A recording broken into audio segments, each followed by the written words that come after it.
Okay, welcome everyone to the North Sails VX1 Happy Hour. I'm joined here tonight by some of my fellow colleagues who also have had a very good winter in the VX1 Winter Series. I'm joined with Madeline Gill, sail designer for North Sails and avid VX1 sailor. Mike Marshall, a sail designer, salesman, and VX1 sailor.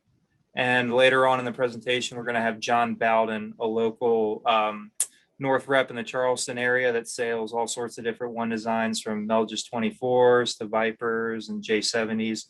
And he's kind of done it all, but he's going to help us out really with hopefully the local knowledge part of the race course that we're going to be all sailing on in just a few days from now. So throughout this presentation, if you guys have any questions, please ask them in the chat box. We want this to be mostly a open forum discussion. Like, we don't have too much material prepared. We want you guys to kind of drive where we go with these questions, but we're kind of going to do a rough three-part presentation of some upwind sail trim, a little bit of tuning guide updates, and then some boat handling as well. So without further ado, Mike, do you want to get started on some upwind sail trim with Madeline? I know you guys have a few thoughts from some photos that we pulled from the Winter Series. Yeah, it feels like every time we talk about VX sailing, we have to talk about upwind sails, right? That's we have to spend at least some amount of time on it. So, but I think it was interesting, and Madeline and I talked about this a lot earlier today. Just sort of what we were looking at. And, you know, maybe Madeline, you start with what we were looking at, because you were sailing on 276 here with Chris Alexander. And, you know, maybe we start with what you see there and what you're looking for. And then I can kind of input on, you know, maybe how I would be sailing the boat different. And one of the things that I kind of wanted to change a little bit from the feedback from, you know, you guys, everyone who's here, is that, you know, it would be good to see the photos, the comparison photos of not just the boats that are doing it okay, it's the boats that are potentially not doing it right, so that you can actually see the differences. So, you know, no hard feelings here on anyone for your boats. These are just mere examples of different looks in the mains. And so, you know, that was definitely just feedback from a couple of the last ones of these that we did. So go ahead, Madeline.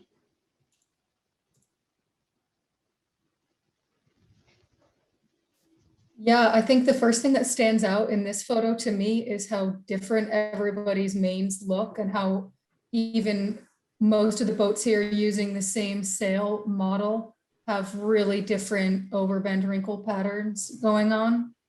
So on our boat on 276, I think you can kind of see there's a good amount of wrinkles coming the first 20% of the main. And then we've got a few focused down low that go almost back to the clue.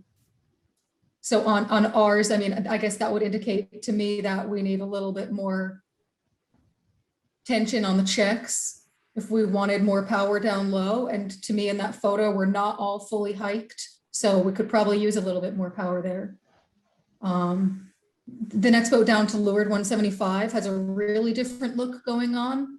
You can see that their windows around where the North logo is, it's super full down there, and their overbend wrinkles are much higher in the sail, which indicates their Ds are probably a lot looser.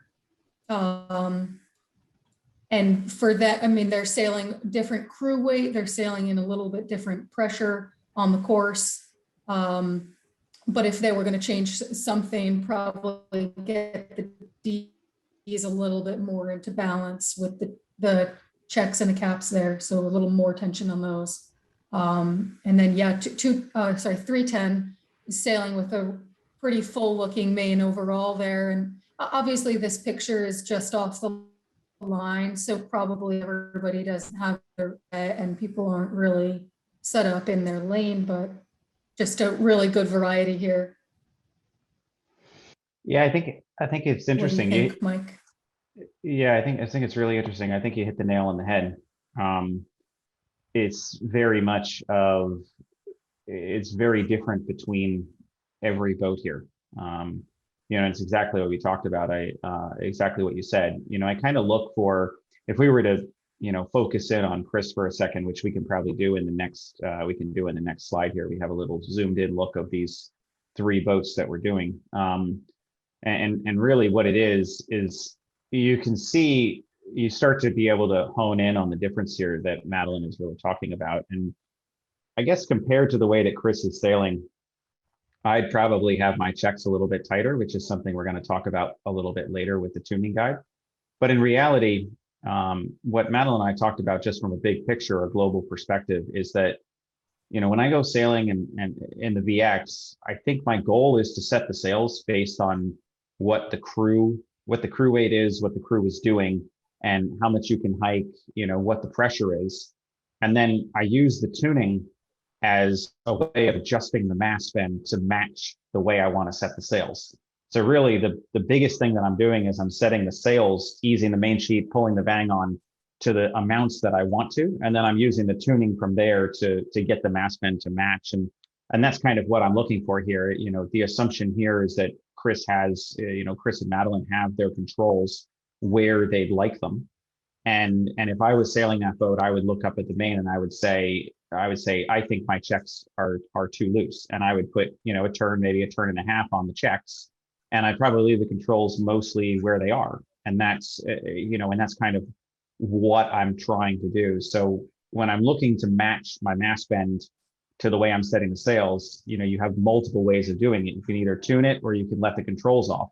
So that's why I'm sort of setting the controls for where I feel that they need to be set for how I'm sailing the boat. And then I'm adjusting the tune to get the mast to fit. And you can really start to see it in these. And especially if you were to compare, and I'll let you speak to it, Madeline, is, if you compare the actual mast bend here, which you can kind of see between the two boats, it's pretty different. And you can start to really dive into why these overbend wrinkles are actually showing up in the way that they are.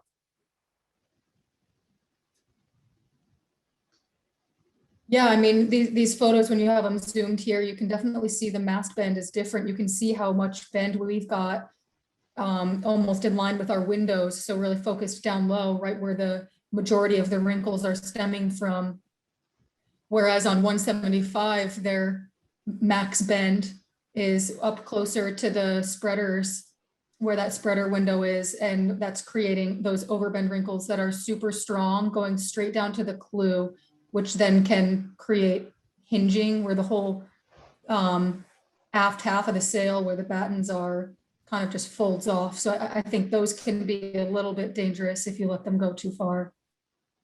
But yeah, you can definitely see the bend profiles are quite different. And even 310 there, you can see that their bend is pushed even higher still, maybe up towards the hounds. Yeah, you can almost make the argument that, there's just a quick thing on 310. You could almost make the argument that that's a pretty good example of the tack straps on the main being too tight, where you get that little wrinkle that's just above the GNAV, the sort of that little wrinkle that's sticking out that you don't see on the other couple of boats. And that's, that's a pretty telling example of the tack straps being tight, because it's pulling that part of the sail forward right there. And it's adding a little bit of, it's sort of pulling shape in. So it's folding just above that coupled with an extremely straight mast in that bottom section. And you end up with sort of a knuckle forward look. And, so what's the solution for the sails on 310? The solution is either pull the controls on and push more bend into the mast, or ease the rig and allow the mast to bend for the controls that are on. And so that's why, when I talk about this, I sort of do the zoom out and I look at it from the outside perspective of, okay, I'm trimming my sails to the heel angle that the boat is, and then I'm making the mast bend fit where I'm at with that setup. Austin, do you have anything to add on that? No, I was actually looking a little bit more just at how actually the head stay tension looked relatively similar between all three boats, which I found a little bit interesting, that all the mains could look wildly different, but then the head stay tensions for the most part look the same. So it seems like they're probably, would you guys say they're all relatively the same cap tension, and then probably they're all wildly either different in their Ds and their checks and their bang settings? But I mean, what do you guys see? I see that the head stays relatively are all the same, just looking at that off the line. Where, like, I know I come from the Viper class where they struggle for head stay tension a lot. And you're allowed an adjustable head stay in that class, and we found that running, we've been kind of keeping the mast bend the same, but running tighter uppers to keep the head stay in line is what we've been focusing on. Yeah, I think that's a fair assessment. Madeline, what do you think?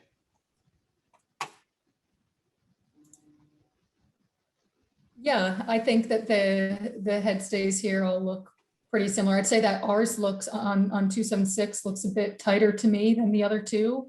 310 probably the loosest of the Yeah. bunch, but definitely all in the same ballpark. Yeah, like if we draw 3 lines, or I have to go over John Bowden's head here for a second. Relatively the same. I think it's interesting though, because the head stay tension conversation can really drive, you know, what we're actually seeing in the setups on the boat.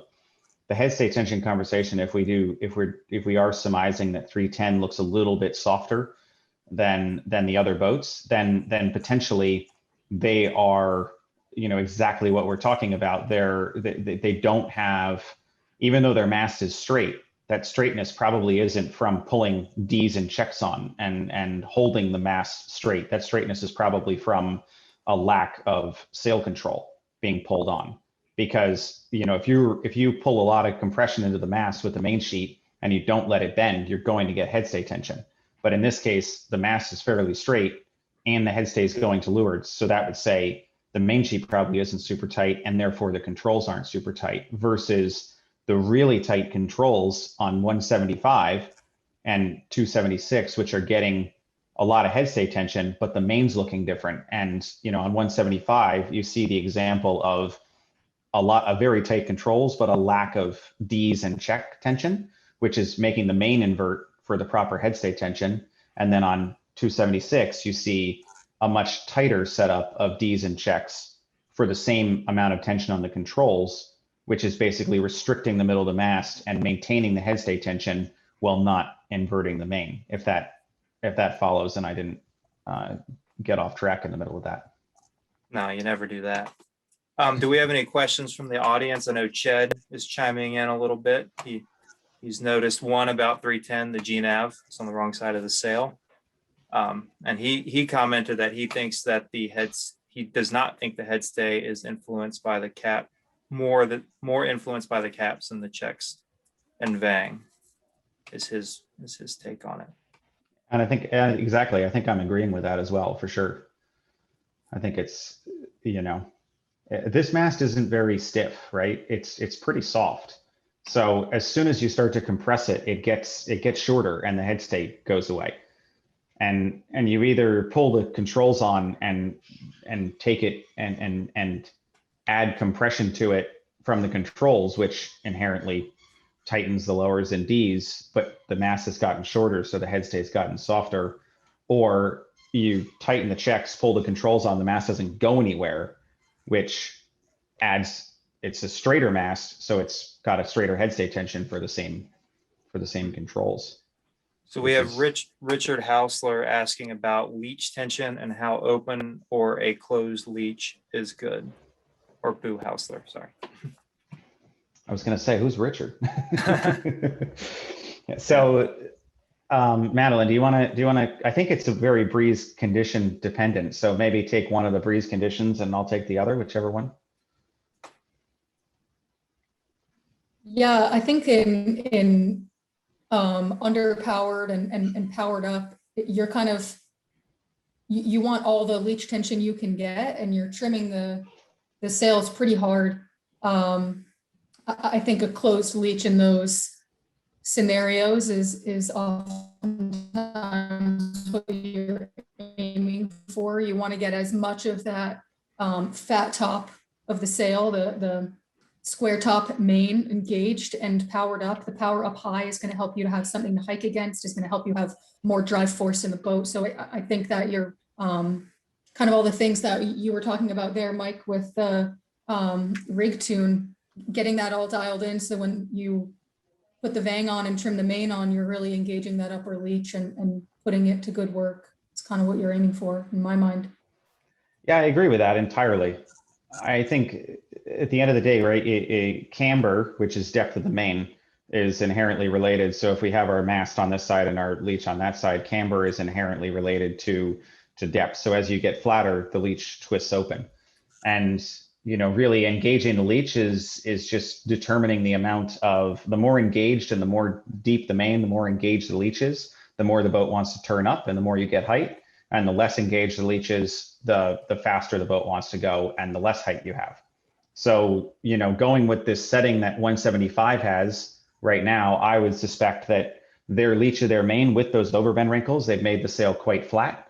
And I would suspect that their leach is quite open versus the setup on Chris's boat where he hasn't made the main too flat through the middle. So the leach is still engaged, is still standing up, but the sail's actually flat as he's doing it versus 310, which doesn't have a lot of mass bend. So their leach is very engaged because their sail is still deep.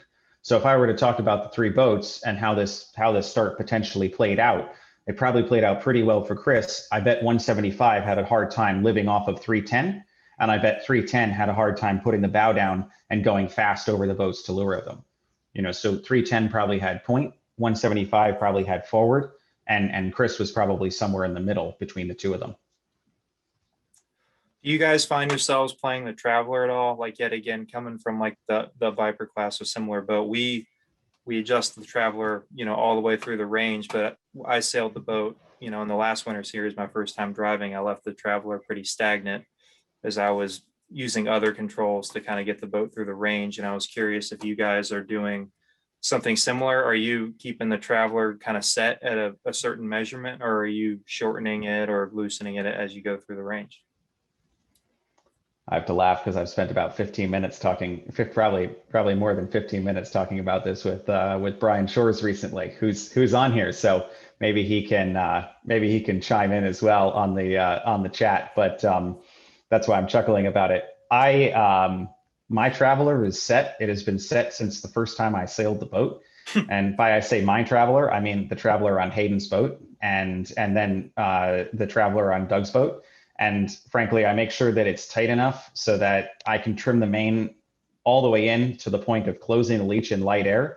And then after that, you switch so quickly to going to vang sheeting that I don't think you need the Traveler to try to get the boom on centerline. The Traveler is there to get the boom on centerline with an eased leach of the main. So if you're pulling the main so tight that it takes all the force you have to be able to close the leach, it's on centerline anyway. So you just want it low enough so you can get it there.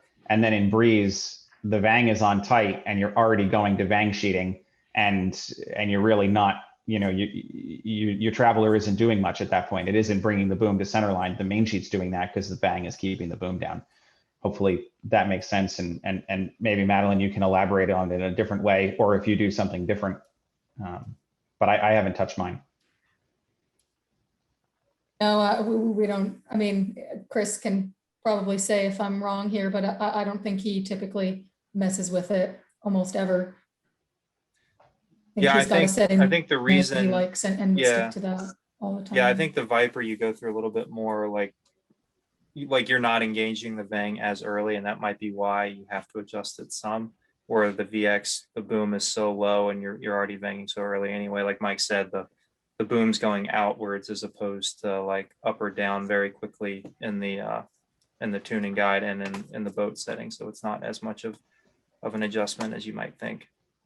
And I think Tim's spot on because, Tim Pitts here, who's in the chat talking about this and asking this question, he's spot on that too high is significantly worse than too low on the Traveler. That's the side of it that you don't want to be on. Too high gives away height in light air and light to middle of the breeze, and too low it doesn't, if you want to err on one side of it, you'd err on the too low than too high kind of thing.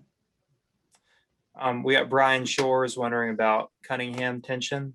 Are you guys using a lot of Cunningham to pull like the overbend wrinkles out, or are you kind of just leaving it stagnant, or are you somewhere in the middle? Where are you guys on your Cunninghams? I find like when I was sailing the other week, finally driving as opposed to sitting in the middle, I was just kind of if I had incredible overbend wrinkles, I'd be pulling the Cunningham on just enough to kind of smooth out that lower part of the sail. But I never found myself like wailing on the Cunningham or anything like that. What about you guys?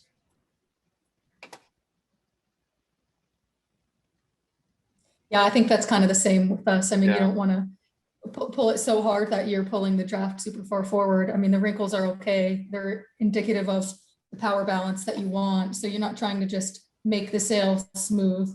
Mike's making a you face know, like you can throw the aesthetically, Cunningham so. off the boat.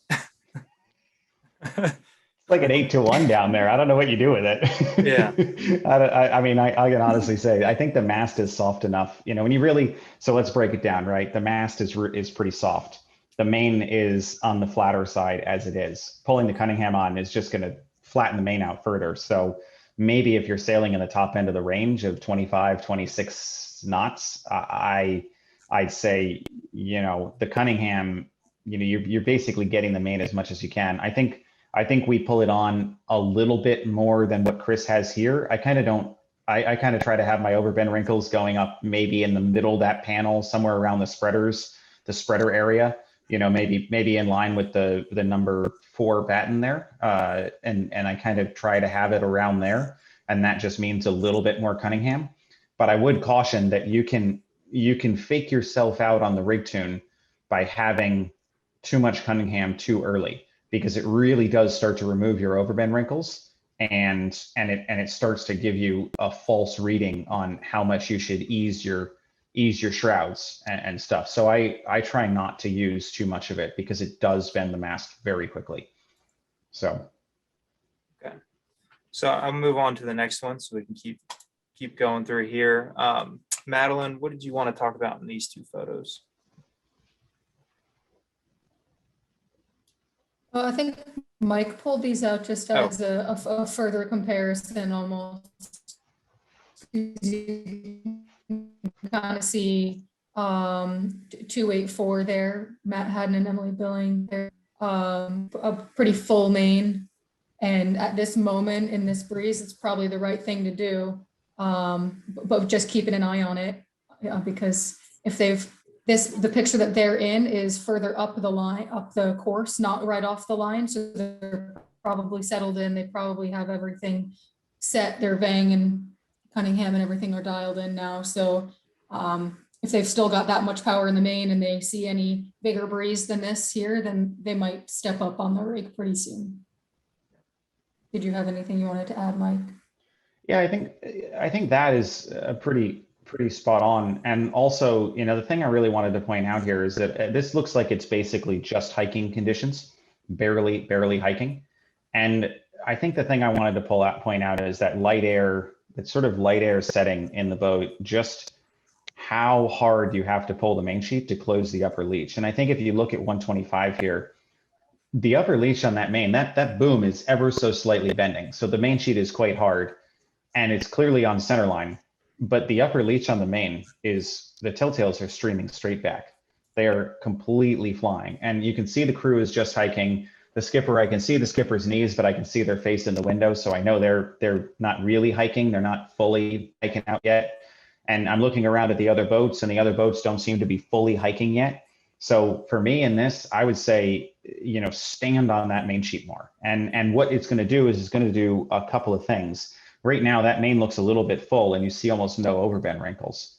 And if you stand on the main sheet, you're going to bend the mast a little bit more. It's going to be this positive feedback loop of a good thing. And you bend the mast a little bit more, you gain some overbend wrinkles, you flatten the main, which inherently opens it up, and it means you can trim it a little bit harder.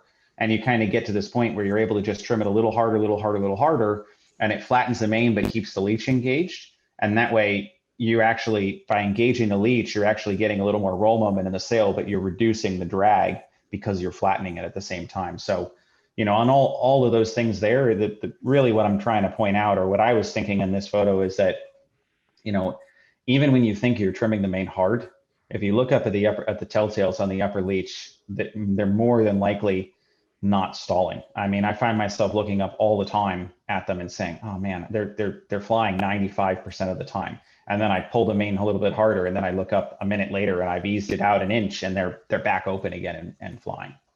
So I think we have kind of a little bit of an adjustment to the tuning guide. I know we've kind of been hearing it all winter about, what do you guys think about adding checks to and moving the checks in the tuning guide as opposed to keeping them stagnant? And I think we all kind of came to an agreement that we do need to adjust these as we go up the range. So Mike, you want to talk about the quick, addendum to the tuning guide in terms of turns up from where we were before? We kind of have a new base as well to go along with it. So big change coming into, for those of you going into Charleston Race Week. You want to get into that some?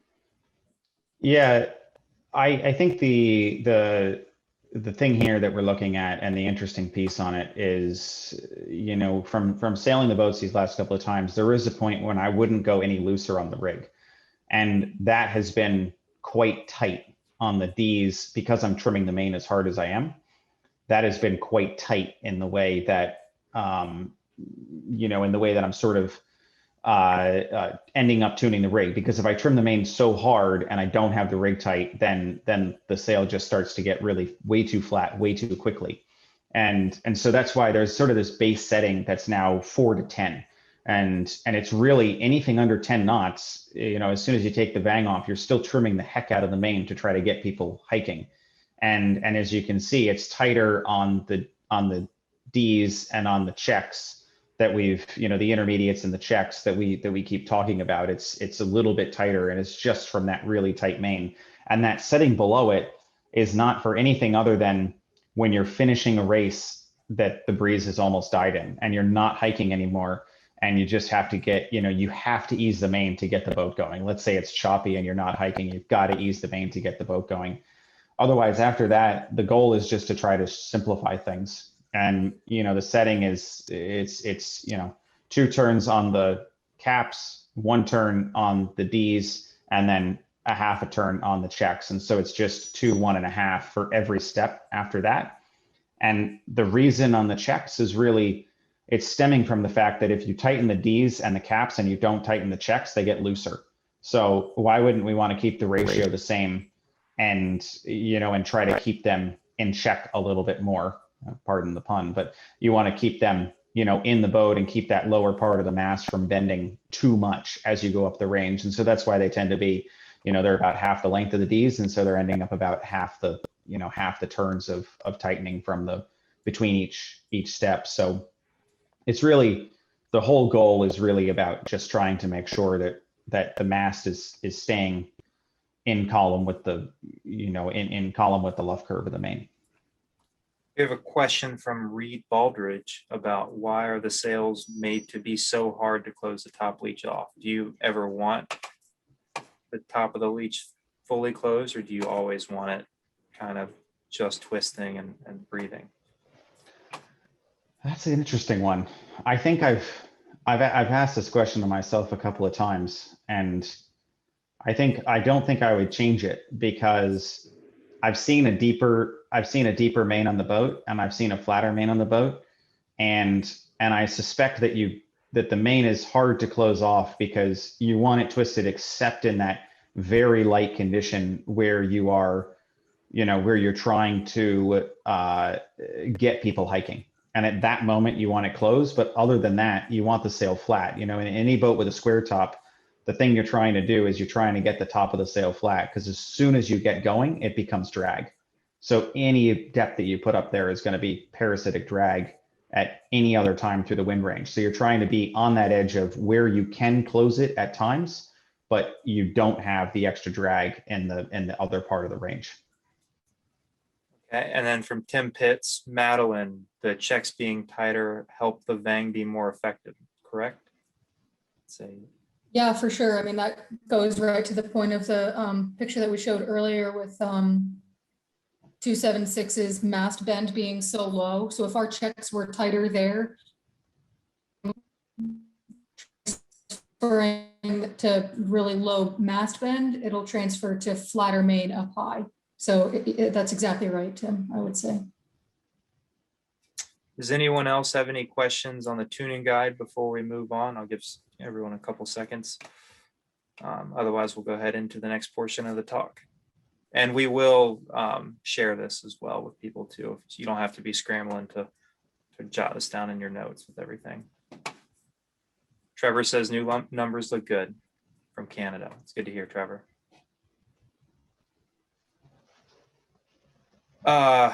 Chris wants to know, can we get some loose gauge numbers added to the tuning guide? I'm sure we can knock that out in the next couple months. We can take everything through the tuning guide and put numbers on it.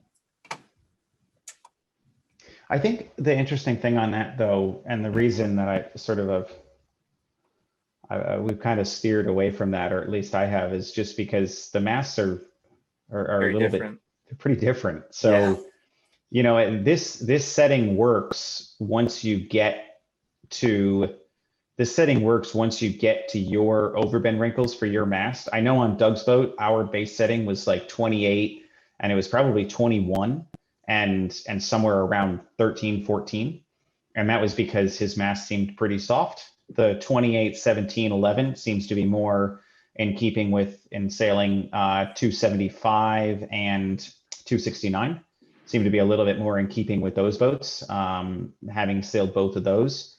So I think it's a little bit hard to, you know, the thing to remember with the tuning guide is that it's not necessarily the gospel. It's, you know, your base, once you get to your base, and what I've tried to do to simplify it is once you get to your base, and I don't know whether Madeline and Austin, you guys are doing it a bit of the same way, but once you get to your base, you basically have that 2, 1.5 is just your steps, and you just step through the range once you have the D's and the checks in line with the caps, and that's trying to keep it simple.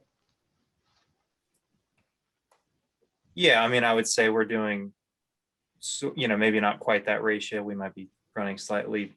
I'd say we were probably doing 1 turn on the check as we were going up the range this past winter. Maybe that will adjust because we weren't using this base setting, this new base setting. We were a little bit looser on the intermediates, which probably, you know, looking in hindsight might have been a bit of a mistake. So that ratio could go back to what you're mentioning. But yeah, I kind of just feel the boat, and it's one of those things where if I feel like I'm, you know, like max vang all the time, and I'm still feeling like I'm overpowered, then I'm just going up whatever that step is, you know, whether it's 1 or 2 to make the boat feel like I'm kind of in the middle of the vang, or, you know, you're still vanged a lot, but not always max vang all the time. And then if you're, you know, never having to vang, I mean, you're obviously never not having to vang, but if you don't feel like you're having to vang a lot to keep the boat going, then you're probably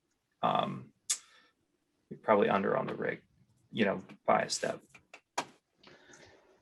Yeah. Like just getting the full throw as you go in and out of the puffs of adjusting the vang a couple inches here and there probably means you're in a good setting. Or if you're on either side of that, then you need to make an adjustment. Absolutely. I'm actually really glad because Chris Alexander asked a really good question here, and Madeline and I talked about it. So Madeline, I think you had a really good comment on this earlier about the crew weights. Yeah, I mean, it's a really good point to bring up because the tuning guide also suggests a crew weight about 430 pounds. And yeah, so obviously you would want to tailor it to your specific crew weight at each event, each day, whatever it may be. But the boat itself only weighs 560 pounds all up. So the portion of weight on board that is crew weight is really substantial, probably much more than most other boats we all sail. So the crew weight is a really big factor. And in my opinion, you can be really successful and fast with a wide range of crew weights, but you have to know what your weight is and how to modify the tuning to suit your power required and your driving style. So Chris's point, if you're sailing heavier than 430 pounds, like the tuning guide has, then for sure you would modify this for your crew weight. You'd want a little bit more power than this suggests. So I think there's probably a really big over the winter series. I think the lightest team that I heard about maybe was 380. And then I think we might've had a team that was 520. So there's a really big range. And so what Austin and Mike are saying about keeping your eyes open and relying on the look and the power and the feel more than And I think that there's always having only a gauge number for base and then going turns up and turns down just sort of eliminates opportunity for error, because yes, all the gauges are a little bit different. And if you just try and target the base numbers for the gauge, at least you're trying to mitigate as much of that variation as you can. Yeah, and I think based on exactly what As you're opposed saying there. to trying to match at every setting. Right, right. Sorry. I think I overran you there a little bit. The interesting thing is based on what you're saying there, which is totally spot on. If you're on the heavier side, you might be using a little bit less vang for the same breeze condition for a lighter team. You might be a little bit tighter on the rig, or sorry, a little bit tighter on the main sheet with a little less vang, which might mean you need a little less on the Ds and on the checks because you're not trying to counteract that vang tension. So it's exactly what Madeline's saying here, which is that, you know, it's really finding that base setting for your boat and crew weight, and then stepping through the range from there. So moving on into the next portion of it. Go ahead, Madeline. I'm gonna scoot to 25 seconds. Yeah, I think here we just wanted to kind of open up the conversation because we do spend so much time talking about rig tune and how powerful to have your sails upwind. There's other stuff going on the race course, of course. So we just pulled one video here for an upwind rounding and one for a downwind rounding from the middle event. Just some kind of good things to think about. You can see the first two boats here obviously had their heads out of their boat, and they saw that there was a really deep offset mark, so they got their kites up. Boat number 3, yours truly, obviously we were heads down a little more, didn't realize, and lost some boat length there. So just a good thing to see from this vantage point every once in a while. Yeah, so we wanted so to open it up to the floor. Yeah, like boat handling, if anyone has any specific boat handling questions. I know Madeline and I both do the middle typically on our boats. So I'm trimming the main upwind and the kite downwind. Madeline, are you doing the same from the middle? My boat sails 3 up for reference on 296. Yeah, we sail 3 up as well. And in the big breeze, I'll do main upwind, moderate and light. Chris will take it back. And then, yeah, I do kite downwind as well.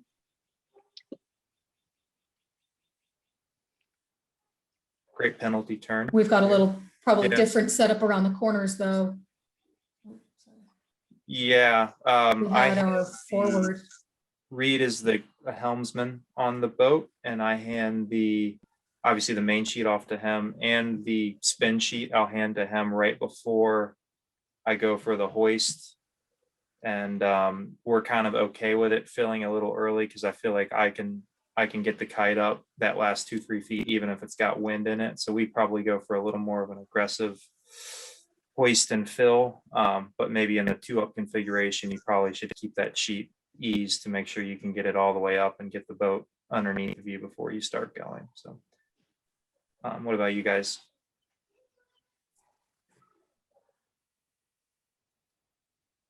We're similar, yeah. I think we had the forward person always hoisting and dousing, and then I was straight to trim. Yeah. So we had the option to play it tactically, I guess. So I would trim early if there was a boat beneath us that we needed to pass quickly, and it was okay that we weren't at full hoist right away. Brian Shores. Or, yeah, keep it nice and eased for a full hoist. Yeah, Brian Shores asked, is anyone bumping the jib sheet on the tacks? And if so, how much? And I'd say we definitely are. We're probably easing like an inch to 1.5 inches probably of sheet, depending on how light it is. And then trimming back in out of the tacks, but keeping the, whatever the traveler or jib track was on is tacking evenly side to side, and just easing the jib sheet just a little bit out of the tack. I completely agree with that. I think it's really actually very, very critical, especially in light air, in big breeze, you already have the sheet ease, but in light air, you come out pretty wide out of the tacks for a speed build. So I think you absolutely have to, because the top of the sail's Yeah. quite closed. I would have the opposite. On that one, I usually sail with a smaller forward crew where it's hard for them to ease and trim back in. So I think if you have a smaller forward or a smaller jib trimmer, not easing and focusing on hiking is more important than easing the jib if you're fully powered up. And one thing I've really worked on tacks is keeping your main tight through the tack and engaged on the leech. Keeps the boat from over rotating through the tack, because the boat spins so fast that if you ease your main too much, you'll just overturn the boat really easily. So just keeping that main really tight through the tack helps you from over rotating. Yeah, when I trim the main through our tacks, yeah, I go block to block until I hit the new rail, and then it's like a little dump as we flatten just to release the leech, and then again a trim right back in to go block to block. It's kind of how we do it. I think that's So go ahead and all good feedback. Yeah, we'll go ahead and start this video for you, Madeline.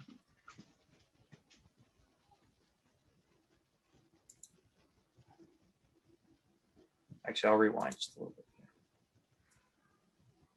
Is this the downwind after that mark rounding? I don't know if it's the same race. It's the same race, yeah. Is it? Okay, yeah. Okay. Yeah, I don't know if it's right after or right before. I suspect. Pretty sure we were over early in this. Wait, this is the first. Pretty sure we were over early in this one. This is the first event, right? This was the Second. middle event.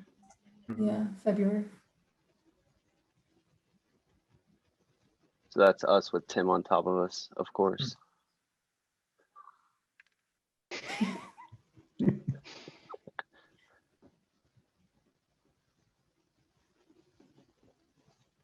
It's interesting, all the scenarios here. If you go back in that, just how slow those two boats went to try to make that mark for so long. Yeah. The blue These two right here. kite. Yeah, look at the distance that the white kite gains on them to leeward by just going fast for the whole time coming into the mark. I would say my big piece in that is that I would rather be high and going fast and do the single dip down right at the end than than try to make the mark for that long of a distance.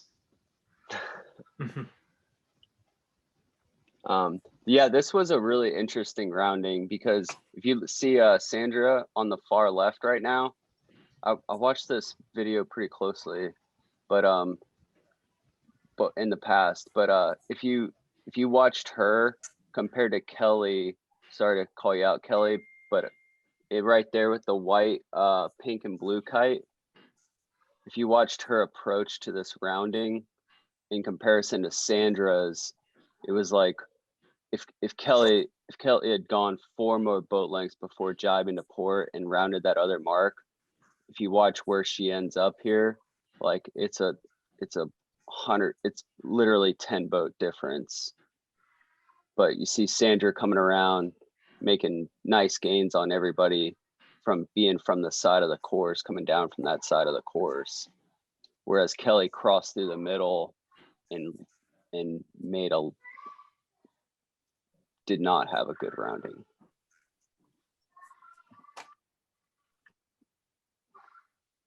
Actually, I think on that same note, if you were to rewind to the beginning here, or somewhere probably 20 seconds in, we had a similar example. We rounded the top mark in a long way back here, and we sort of got ourselves free. And then coming into this mark, if you pause here for a second, we're actually out of the frame. We're not even. That's you're not. not. You're not. That Yeah, yellow. we're out of the frame to the right.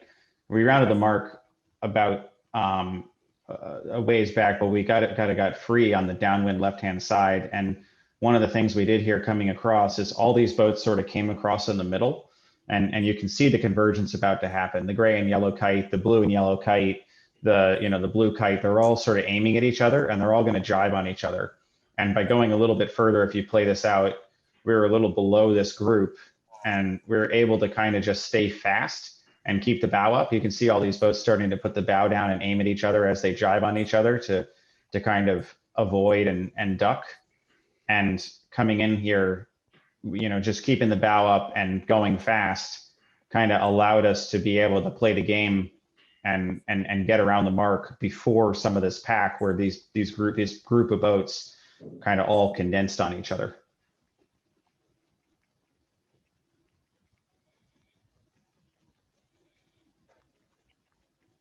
Yeah, this is definitely from the first event because this was Roy's video, right?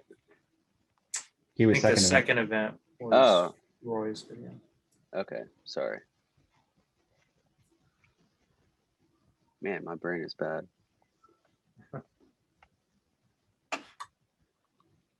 I guess talking about leeward mark roundings, Madeline, is there anything in particular you do to get the kite in other than, obviously pull like crazy? Or do you have the third person, since you have a third person, maybe keeping like a hand on it, slowing the drop some to make sure it gets in the hole? Or are you just dropping it and just pulling like crazy?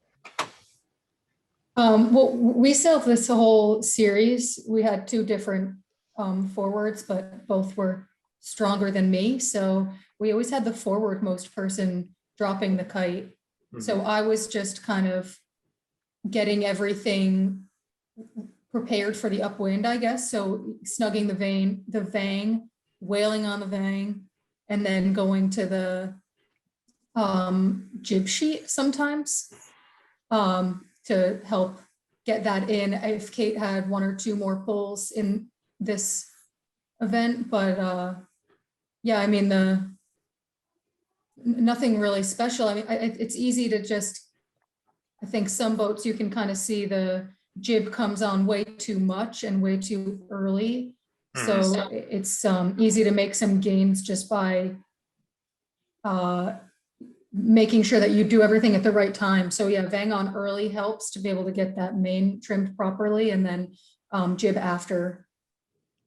But yeah, getting the kite in. Where are you pulling I do from? not Like, normally do that. if the forward person is doing the drop, are they turning backwards towards that block, or where are they pulling the takedown line from? Are they still facing forwards and kind of pulling between their legs in your setup? Yeah, yep. Yeah, facing Yeah, forwards. I think in the really light stuff, we did an inverted Gauss to try and keep weight further forward, but Yeah. yeah. So you're other than shifting that, back in some, moderate though. and heavy breeze, we're Okay. still You were slightly, probably, yeah. So at this portion of the talk, we're going to kind of let John go ahead and talk a little bit about the race course that we're going to be sailing on this week at Charleston Race Week. And then if you guys have any questions for John, or going back previous in the talk, please leave them in the chat box. Yeah, so the VX1s are going to be sailing on Circle 1, which is kind of right in the in between the Ashley River and the Wando River. It's this bit right in front of Carolina Yacht Club off the Battery. This can be a pretty challenging place to sail because it's, we have a combination, depending on where they set the course, we have a combination of, two different rivers sort of meeting and flowing into one river. I can tell you, really what I wanted to talk to most people about is just strategies for dealing with this current. There's so many people come to Charleston and get hung up on the current. The best thing that you can do is just get a real good understanding of what the current's doing to you on the race course. If if the current is shifting the race course to one side or the other, if it's running across the course, one side of the course is going to be a lot shorter than the other, and so you need to play your wind shifts based on knowing that 70% of the beat's going to be on starboard tack or port tack, or the runs are going to be, primarily one jibe. I think that plays into your tactics. So many people can get hung up on, what's the current going to do. And there's definitely times when, the current is everything, and you have to do something to win a race current related. But I would say that most races are still decided by, good wind shifts. So I think getting out to the race course early, seeing what the current's doing on the starting line, at the gates, at the weather mark. This is of course, circle one's a challenging place because where on a lot of the other circles, the current's going to be traveling the same direction over the length of the race course. This course, you can see a pretty vast change in angle at the weather mark versus the leeward mark. And so I think getting out early, doing your current homework is going to be really important. Looking at crab pots and, buoys that are anchored. There's obviously a very shallow spot that's off the point of the battery. You can see where downtown Charleston is, just south of Carolina Yacht Club. There's the ability to get some. I don't have the ability to draw on the chart. So I got Austin. He's over there. He knows where, like he's got his cursor on moving over to Carolina Yacht Club, which is right the battery. But I think we're just south of that, Austin, down in all that blue area. This is a pretty big shallow spot. It's quite a bit shallower than the Ashley River, which is just south of there, which is probably 25 feet deep, versus moving into the Cooper River, which is all the white spots in between. There's a couple good markers out there that you can see that you'll be able to look at, but there's generally crab pots out there. I think one thing, if you've got a training partner and you can do an upwind and a downwind split before the race course, that's generally a good tell. The tides this week are very mild. We don't have extremely large high tides or extremely large low tides. So the velocity of the current is going to be less than, some days we have out here. But I think, doing that split, knowing what that current's going to do to you on the starting line, knowing how long it takes to get to the starting line, where the current's pushing you over the line, under the line, if it's pushing you up to the boat or down to the pin.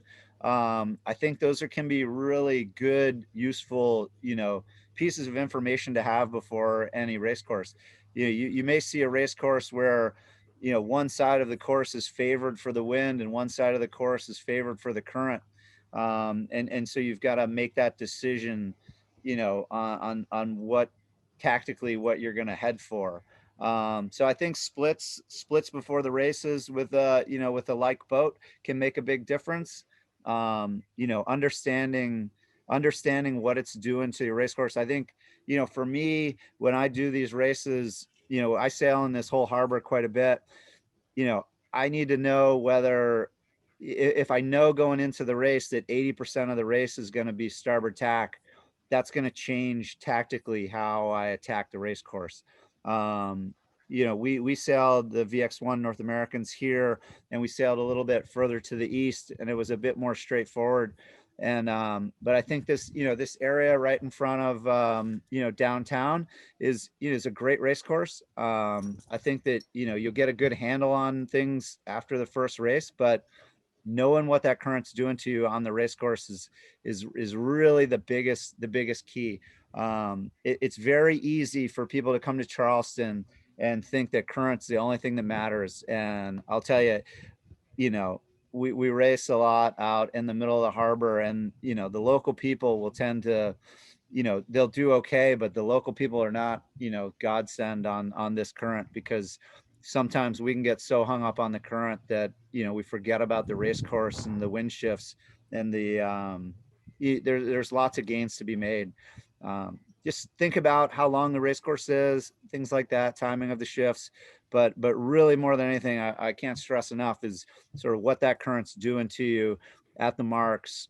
If it's making it hard to lay the weather mark on starboard tack, make sure that. Make sure that goes into your thinking before you even get to the weather mark. Hey, I've got to make sure I've got overstand the starboard tack ley line by a bit, because I don't want to get, pushed down and not make the mark and be in the zone tacking on to port. I think that's one of the biggest gains that can be made current wise on this race course for sure.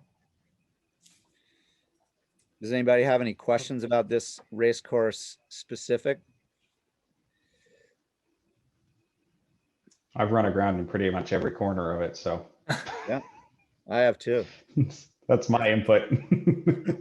Every one of those blue areas, I've dropped a keel on the ground somewhere in Yeah. one of those bluish areas. I don't see anything from the audience so far, John.